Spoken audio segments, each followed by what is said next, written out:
آج کی اس ویڈیو میں حضرت عیسیٰ علیہ السلام کے 4 معجزات کا ذکر کریں گے جو بہت ہی دلچسپ اور حیران کن ہے۔ ویسے معجزہ ہوتا بھی حیران کن ہے کیونکہ معجزہ کہتے اسی کو ہیں جو خلاف عقل ہو۔ حضرت عیسیٰ علیہ السلام نے بنی اسرائیل کے سامنے اپنی نبوت اور معجزات کا اعلان کرتے ہوئے یہ تقریر فرمائی جو قرآن مجید کی سورہ آل عمران میں ہے، وَرَسُولًا إِلَى بَنِي إِسْرَائِيلَ أَنِّي قَدْ جِئْتُكُمْ بِآيَةٍ مِّن رَّبِّكُمْ أَنِّي أَخْلُقُ لَكُم مِّنَ الطِّينِ كَهَيْئَةِ الطَّيْرِ فَأَنفُخُ فِيهِ فَيَكُونُ طَيْرًا بِإِذْنِ اللَّهِ وَأُبْرِئُ الْأَكْمَهَ وَالْأَبْرَصَ وَأُحْيِي الْمَوْتَى بِإِذْنِ اللَّهِ وَأُنَبِّئُكُم بِمَا تَأْكُلُونَ وَمَا تَدَّخِرُونَ فِي بُيُوتِكُمْ إِنَّ فِي ذَلِكَ لَآيَةً لَّكُمْ إِن كُنتُم مُّؤْمِنِينَ۔ اور رسول ہوگا بنی اسرائیل کی طرف یہ فرماتا ہوا کہ میں تمہارے پاس ایک نشانی لایا ہوں تمہارے رب کی طرف سے کہ میں تمہارے لیے مٹی سے پرند کی سی مورت بناتا ہوں، پھر اس میں پھونک مارتا ہوں تو وہ فوراً پرند ہو جاتی ہے اللہ کے حکم سے، اور میں شفا دیتا ہوں مادرزاد اندھے اور کوڑھی والے کو، اور میں مردے زندہ کرتا ہوں اللہ کے حکم سے، اور تمہیں بتاتا ہوں جو تم کھاتے اور جو اپنے گھروں میں جمع کر رکھتے ہو، بے شک ان باتوں میں تمہارے لیے بڑی نشانی ہے اگر تم ایمان رکھتے ہو۔ اس تقریر میں آپ نے اپنے 4 معجزات کا اعلان فرمایا۔ نمبر 1، مٹی کے پرند بنا کر ان میں پھونک مار کر ان کو اڑا دینا۔ نمبر 2، مادرزاد اندھے اور کوڑھی کو شفا دینا۔ نمبر 3، مردوں کو زندہ کرنا۔ اور نمبر 4، جو کچھ کھایا اور جو کچھ گھروں میں چھپا کر رکھا اس کی خبر دینا۔ معجزات کی تفصیل کچھ یوں ہے۔ مٹی کے پرند بنا کر اڑا دینا۔ جب بنی اسرائیل نے یہ معجزہ طلب کیا کہ مٹی کا پرند بنا کر اڑا دیں تو حضرت عیسیٰ علیہ السلام نے مٹی کے چمگادڑ بنا کر ان کو اڑا دیا۔ حضرت عیسیٰ علیہ السلام نے پرندوں میں سے چمگادڑ کو اس لیے منتخب فرمایا کہ پرندوں میں سب سے بڑھ کر مکمل اور عجیب و غریب یہی پرندہ ہے کیونکہ اس کے آدمی کی طرح دانت بھی ہوتے ہیں اور یہ آدمی کی طرح ہنستا بھی ہے اور یہ بغیر پر کے اپنے بازوں سے اڑتا ہے اور یہ پرندہ جانوروں کی طرح بچہ جنتا ہے اور اس کو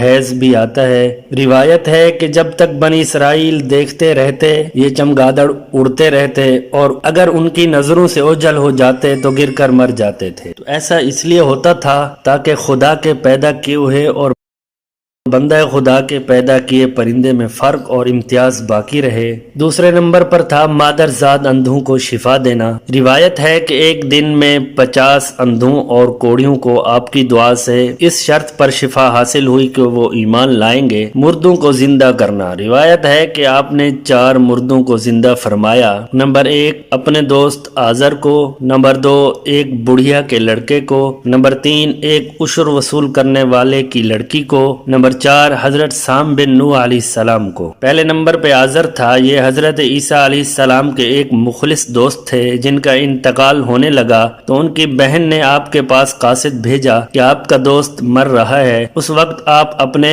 دوست سے 3 دن کی دوری کی مسافت پر تھے تو آزر کے انتقال و دفن کے بعد حضرت عیسیٰ علیہ السلام وہاں پہنچے اور آزر کی قبر کے پاس تشریف لے گئے اور آزر کو پکارا تو وہ زندہ ہو کر اپنی قبر سے باہر نکل آئے اور برسوں زندہ رہے اور صاحب اولاد بھی ہوئے۔ دوسرے نمبر پر بڑھیا کا بیٹا ہے۔ یہ مر گیا تھا اور لوگ اس کا جنازہ اٹھا کر اس کو دفن کرنے کے لیے جا رہے تھے۔ حضرت عیسیٰ علیہ السلام کا ادھر سے گزر ہوا تو وہ آپ کی دعا سے زندہ ہو کر جنازہ سے اٹھ بیٹھا اور کپڑا پہن کر اپنے جنازہ کی چارپائی اٹھائے ہوئے اپنے گھر آیا اور مدتوں زندہ رہا اور اس کی اولاد بھی ہوئی۔ تیسرے نمبر پر عاشر کی بیٹی ہے۔ ایک چنگی وصول کرنے والے کی لڑکی مر گئی تھی۔ اس کی موت کے ایک دن بعد حضرت عیسیٰ علیہ السلام کی دعا سے زندہ ہو گئی اور بہت دنوں تک زندہ رہی اور اس کے کئی بچے بھی ہوئے۔ چوتھے نمبر پر حضرت سام بن نوح ہیں۔ اوپر کے تینوں مردوں کو آپ نے زندہ فرمایا تو بنی اسرائیل کے شریروں نے کہا کہ یہ تینوں در حقیقت مرے ہوئے نہیں تھے بلکہ ان تینوں پر سکتہ طاری تھا، اس لیے وہ ہوش میں آ گئے، لہٰذا آپ کسی پرانے مردہ کو زندہ کر کے ہمیں دکھائیے۔ تو آپ نے فرمایا کہ حضرت سام بن نوح علیہ السلام کو وفات پائے ہوئے 4000 برس کا زمانہ گزر گیا، تم لوگ مجھے ان کی قبر پر لے چلو، میں ان کو خدا کے حکم سے زندہ کر دیتا ہوں۔ تو آپ نے ان کی قبر کے پاس جا کر اسم اعظم پڑھا تو فوراً ہی حضرت سام بن نوح علیہ السلام قبر سے زندہ ہو کر نکل آئے اور گھبرائے ہوئے پوچھا کہ قیامت قائم ہو گئی؟ پھر وہ حضرت عیسیٰ علیہ السلام پر ایمان لائے، پھر تھوڑی دیر بعد ان کا انتقال ہو گیا۔ جو کھایا اور چھپایا اس کو بتا دیا۔ حدیث شریف میں ہے کہ حضرت عیسیٰ علیہ السلام اپنے مکتب میں بنی اسرائیل کے بچوں کو ان کے ماں باپ جو کھاتے اور جو کچھ گھروں میں چھپا کر رکھتے وہ سب بتا دیا کرتے تھے۔ جب والدین نے بچوں سے دریافت کیا کہ تمہیں ان باتوں کی کیسے خبر ہوتی ہے تو بچوں نے بتا دیا کہ ہم کو حضرت عیسیٰ علیہ السلام مکتب میں بتا دیتے ہیں۔ یہ سن کر ماں باپ نے بچوں کو مکتب جانے سے روک دیا اور کہا کہ حضرت عیسیٰ علیہ السلام جادوگر ہیں۔ جب حضرت عیسیٰ علیہ السلام بچوں کی تلاش میں بستی کے اندر داخل ہوئے تو بنی اسرائیل نے اپنے بچوں کو ایک مکان کے اندر چھپا دیا کہ بچے